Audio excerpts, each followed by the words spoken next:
आज आपको मैं एक छोटी सी कहानी सुनाना चाहता हूं जो वॉरेन बफेट ने भी अपनी बुक में लिखी है। 1980 की ये कहानी है।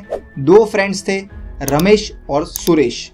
दोनों ही अपने परिवार का ख्याल रखने वाले थे और फ्यूचर के बारे में सोचने वाले थे। दोनों अपने अगली पीढ़ी के लिए कुछ अच्छा करना चाहते थे, लेकिन फर्क दोनों में एक ही था, वो थी उनकी सोच।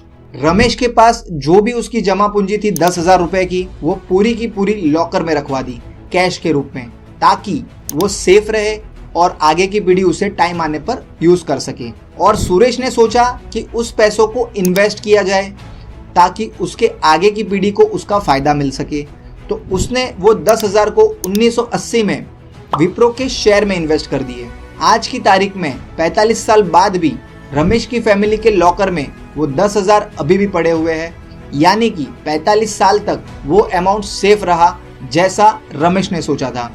लेकिन सुरेश की फैमिली की वेल्थ 1400 करोड़ में कन्वर्ट हो गई, क्योंकि विप्रो ने ये 45 सालों में करोड़ों रुपए का तो सिर्फ बोनस और डिविडेंड ही दिया है, और शेयर प्राइस भी जो है 45 सालों में बहुत ही बढ़ गई है। तो ये होता है पावर ऑफ इन्वेस्टमेंट। और दूसरी तरफ रमेश की फैमिली के पास सिर्फ 10,000 रुपए ही है, और वो 10,000 की आज की तारीख में कोई वैल्यू नहीं है जितनी वो टाइम पे थी, क्योंकि उस टाइम गोल्ड अगर उन्होंने खरीदा होता तो भी 100 ग्राम गोल्ड आ जाता 10,000 रुपए में।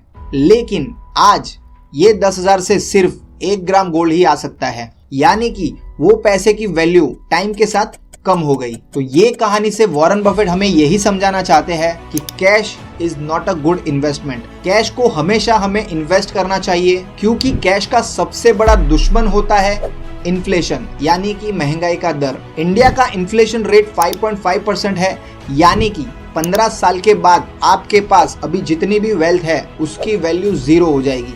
यानी कि आज जो चॉकलेट 1 रुपए में मिल रही है वो 15 साल बाद 2 रुपए की हो जाएगी।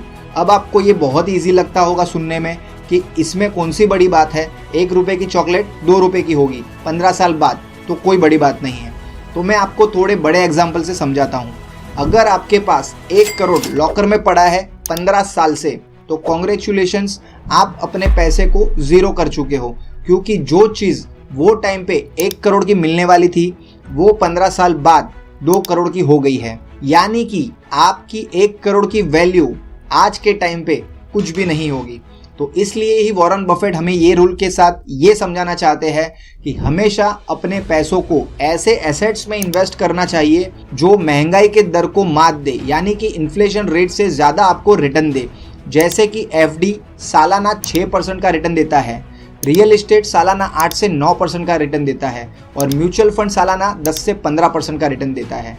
ये सब इन्वेस्टमेंट के साथ कुछ थोड़ा बहुत रिस्क भी होता है, लेकिन कैश में तो 100% रिस्क ही होता है, क्योंकि वो तो 100% अगले 15 साल में 0 होने वाला है और उसमें कोई भी शक नहीं है। तो जहां कंफर्म लॉस है वहां पैसे रखने में तो बेवकूफ़ी है। लोग ये समझ नहीं पाते क्योंकि उनको ये सब चीज़ों का नॉलेज नहीं है, इसलिए उनको कैश सेफ लगता है, लेकिन सबसे ज़्यादा रिस्की कैश ही होता है। तो हमें अपने इन्वेस्टमेंट्स को डाइवर्सिफाई रखना चाहिए, जिससे हमें महंगाई का कोई भी टेंशन ना रहे और रिस्क भी हमारा डाइवर्सिफाई रहे। होप सो आपको ये वीडियो अच्छा लगा होगा।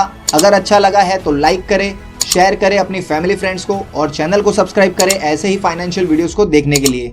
धन्यवाद दोस्तों, मिलते हैं नेक्स्ट वैल्यूएबल वीडियो में।